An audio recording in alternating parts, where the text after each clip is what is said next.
The bats are still in the belfry. Well, I don't know if you guys heard, but something happened in Nashville. Nashville, more like Asheville. Oh, that's insensitive. You shouldn't say things like that. That's messed up. Oh, I'm sorry. I'm sorry. At least nobody died, right? Except for maybe one person. I mean, it looks like people were non critically injured. At least 3 people were to the hospital. That's good. It's a blessing there. Um, the news has not yet reported that it's been foreign terrorists, which is also a very good thing. Um, this happened Christmas morning, uh, which was yesterday and stuff. And I have been kind of like waiting to see what more like instead of jumping to conclusions, which you see a lot of people doing, even kind of the news, which is speculating kind of stuff, which is kind of their job, kind of not. But it also imbues kind of fear, and you see a lot of other people on the internet imbuing kind of fear or kind of chaos or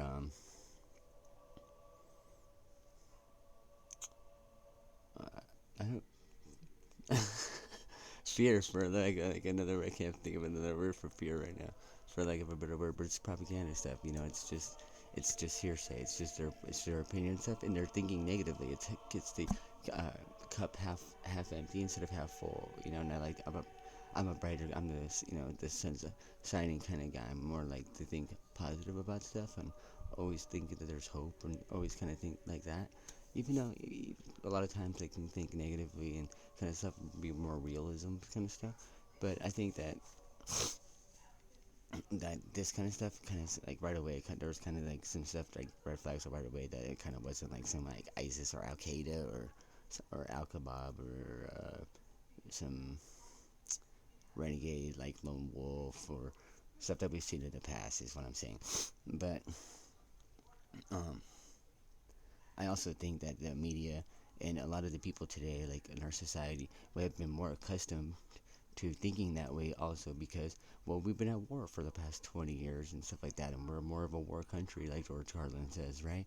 And so, um, I think that that's more likely the reason why. And I think instead, when remember like was it like a couple years ago or remember when Nancy Pelosi was talking about how a lot of this country is on drugs and the other half is mentally ill, and so there's I think that um, mental illness is needs to be destigmatized,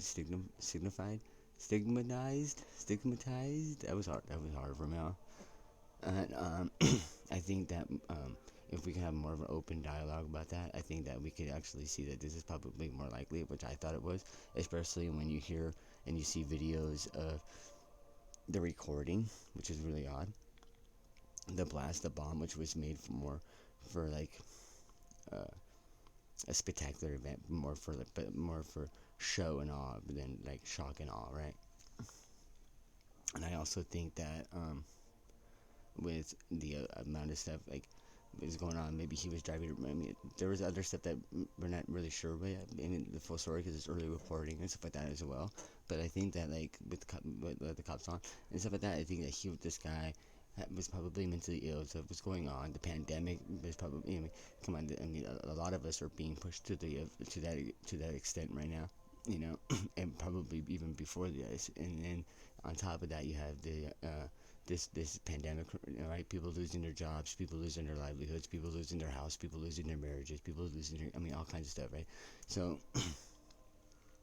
I think with that on top of it, and then um, this guy probably, in Christmas, not being able to see his family, talk to his family, or maybe doesn't have one, and all that kind of stuff like that. So, and then not being able to really interact with people, get the kind of help that he needs, or people really need with mental illness and counseling, therapy, therapeutic kind of stuff like that. I think that this was more of like an attention seeking kind of thing, which was more why he alerted people and stuff like that because he didn't really want to hurt really many people, but he wanted like suicide people like leave notes, but and stuff like that instead of just going off into the woods or into the wilderness or whatever and just doing it and then never being seen or whatever again, right?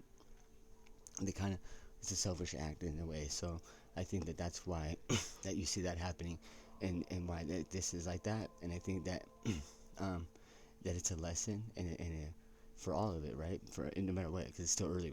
We have no idea, right? But this is just my take and stuff.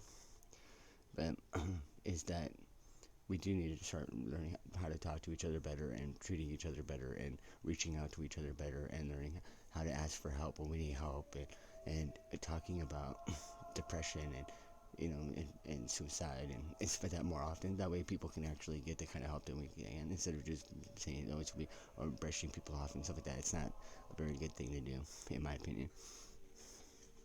And that's what I think. This was more like a suicide thing, and that's why you see the blast wasn't all that kind of and stuff like that, and it was in that area, and the timing, all that kind of stuff was more of that. And that's in my indicative in my opinion, which is like everybody's butthole right here. Everybody's got one. Everybody, you know what I'm saying. You know the thing. So anyway, but let me read you really quickly before my battery dies. The Tennessean and the CNN, right? Two articles. Nashville explosion. Investigators searching Antioch address Saturday as tips pour in. As a person of interest has been identified in connection with the Christmas Day explosion in Nashville, a law enforcement source confirmed Saturday no arrests have been made. Investigators with the FBI, ATF, and Metro Nashville Police Department, the Alphabet Boys, converged onto the 100 block of Bakertown Road in Antioch just before 11. Local and federal agents have been in and out of a duplex for court-authorized activity following information from the investigation, according to Terrell DeBusk, an FBI public affairs officer. DeBusk said no arrests have been made. A team wearing tactical gear made with both ATF and FBI insignias entered the residence and cleared the home around 2:30. The bomb squad confirmed no one was inside. According to the FBI personnel at the scene, an evidence team entered the residence around the time to conduct a search. Neighbors told the Tennessean an RV similar to the one in the explosion was parked to the home in the last 2 weeks, which is probably why they're there. There was no sign of similar vehicle at the Antioch residence on Saturday. Authorities declined to comment on the activity of the in Antioch during the afternoon update. Stephen Stone, 61, lives on this street and said he recalled seeing the RV parked outside the home. Most of the homes on the street outside the street are rentals. I'm fairly confident we'll be able to identify an individual or ascertain what has occurred. We just need to be taking some time, said Douglas Korneski, special agent in charge of the Memphis field office. The FBI leading the case said more than 500 tips have been reported in the past 24 hours. The investigation continues, including work with its behavioral analyst unit in Quantico. Let me reiterate that Nashville is safe. We feel and know that we have no known threats at this time, Metro Police John Drake has said Saturday. That's a good thing.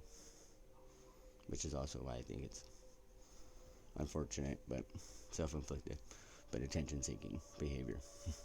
He urged the public to be patient as officials work to clear the crime scene as quickly as possible to allow residents and businesses to return.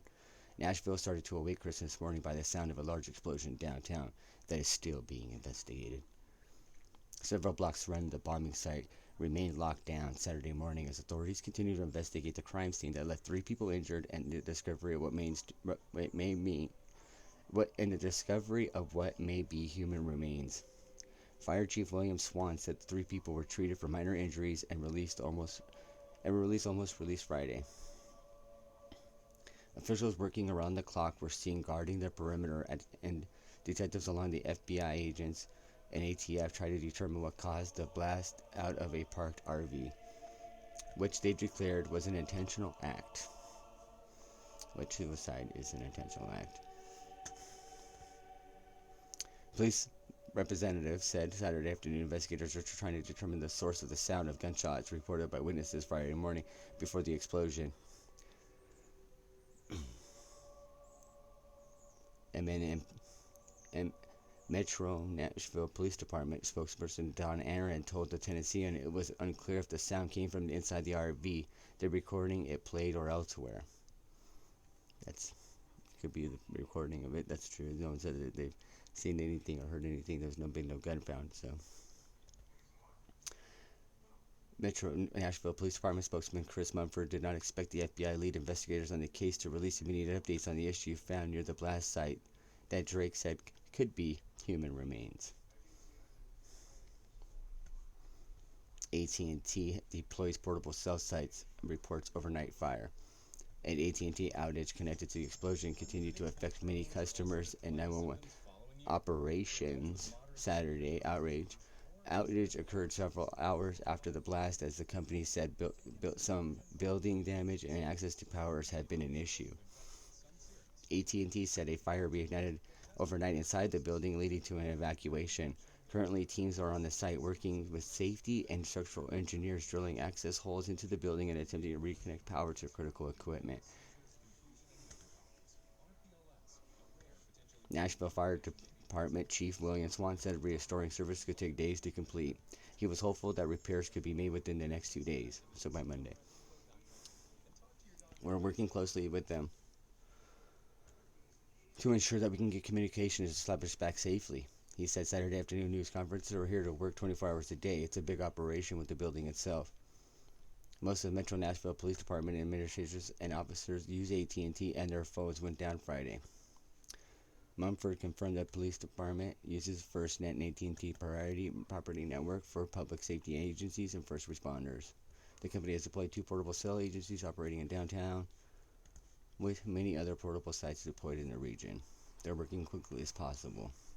The company sent national disaster recovery teams to Nashville area Friday. Great. Metro has set up a new hub, Nashville Portable, for those seeking assistance and resources. Residents can submit requests for help, business support, and also sign up for volunteer opportunities. We're going to skip through a lot just because of my phone.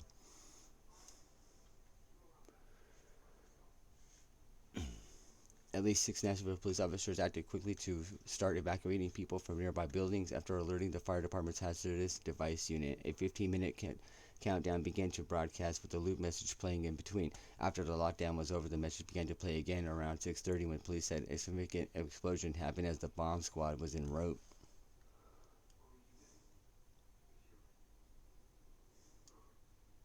Police and firefighters responded to the air by 6:45. There has been no motive released nor known yet. The suspect of interest or a person that has not been named or confirmed. Drake said it was unclear if anybody was inside the RV when it exploded. He confirmed tissue that could be human remains was found in the area of the explosion. Authorities are investigating to determine if it is connected with the explosion. The investigation has focused on older model RV that police was spotted in the area around 1 a.m. Friday, hours before the explosion. And that's where the tips came in. They have had curfews in the area since the bombing. All downtown Nashville roads, including interstates leading to the city, were shut down. Traffic around downtown is being rerouted away from the investigation perimeter. The downtown area will be sealed off to a further investigation to make sure everything is completely safe. He signed an order. The mayor, John Cooper, who kind of looks like Patton Oswalt in my opinion, kind of looks and sounds like Patton Oswalt in my opinion. He signed an order putting a curfew in place until 4:30 Sunday, 4:30 p.m. Eastern Time. The areas affected are bounded by James Robertson Parkway, 4th Avenue North, Broadway, and Cumberland River. So, sorry for the inconvenience, folks.